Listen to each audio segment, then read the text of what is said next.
नमस्कार, मैं फरीदा गजल और आप देख रहे हैं एक न्यूज 24। आज हम आपको बताएंगे इनकम टैक्स रिटर्न यानी आईटीआर फिलिंग की डेडलाइन पर आई बड़ी खबर। जी हां, केंद्र सरकार ने आखिरी समय पर आईटीआर फाइल करने की अंतिम तारीख को आगे बढ़ा दिया है। पहले यह तारीख 31 जुलाई तय थी, जिसके बाद में 15 सितंबर तक बढ़ा दिया गया था।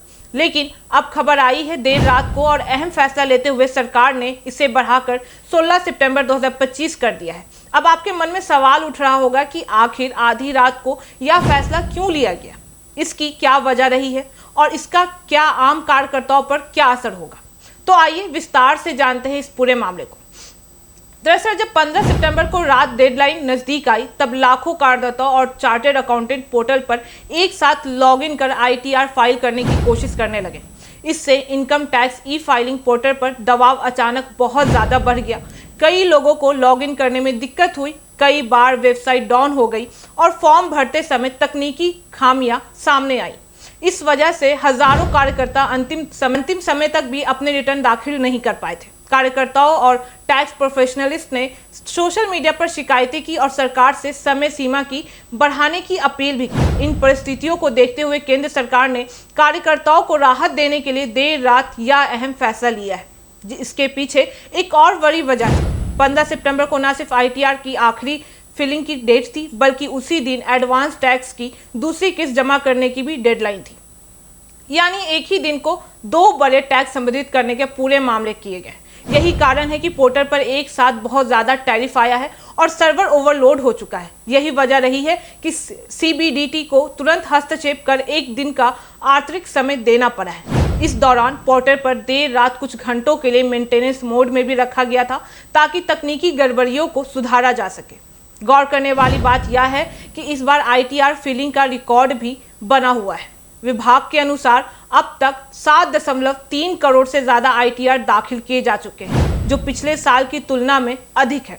पिछले वर्ष यह संख्या करीब 7.28 करोड़ थी। इससे साफ है कि करदाता अपनी जिम्मेदारी निभाने में सक्रिय हैं, लेकिन आखिरी वक्त पर बढ़ते दबाव की वजह से परेशानियां आ रही हैं। बता दें, अब सवाल यह है कि इस नई डेडलाइन का फायदा किसे होगा और आगे क्या सावधानियां बरतनी चाहिए। सबसे पहले बात करें तो यह कार्यकर्ताओं के लिए राहत का मौका है, लेकिन ध्यान रहे कि यह मौका बहुत सीमित है, सिर्फ एक दिन का है। अगर आपने अभी तक अपना आईटीआर दाखिल नहीं किया है तो इस अवसर पर पूरा लाभ उठाएं। सभी जरूरी दस्तावेज जैसे फॉर्म 16, फॉर्म 26 AS, निवेश का सबूत और अन्य वित्तीय कागजात तैयार रखें और तुरंत फाइलिंग कर दें, क्योंकि अगर 16 सितंबर के बाद आप फाइलिंग करेंगे तो ये लेट फीस और पेनल्टी से बचना मुश्किल होगा। इसके साथ ही सरकार और विभाग के लिए यह भी एक सबसे बड़ा सबक है कि भविष्य में डेडलाइन के आखिरी दिन पोर्टल की क्षमता और तकनीकी तैयारियों को लेकर और बेहतर करना होगा।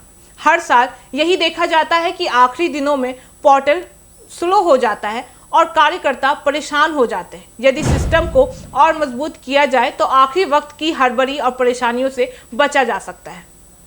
अंत में यही कहा जा सकता है कि देर रात सरकार द्वारा लिया गया यह फैसला लाखों कार्यकर्ताओं के लिए राहत लेकर आया है। यह एक तरह का संदेश भी है कि सरकार नागरिकों की व्यवहारिक समस्याओं को समझती है और उनके लिए तुरंत कदम भी उठाती है। लेकिन कार्यकर्ताओं को भी समझना होगा कि आखिरी समय तक इंतजार करना जोखिम से भरा हुआ है। इसलिए सही यही है कि हर कोई समय रहते अपने टैक्स रिटर्न दाखिल करे और ऐसी परेशानियों से बचे। तो दर्शकों, यह थी हमारी आज की सबसे बड़ी खबर। बाकी इस मामले पे आपकी क्या राय है, हमें कमेंट करके जरूर बताओ। और ऐसी तमाम खबरों के देखते रहिए न्यूज़ 24। हर खबर सबसे पहले सबसे सटीक। वीडियो को लाइक करें, शेयर करें और चैनल को सब्सक्राइब करना ना भूलें। धन्यवाद।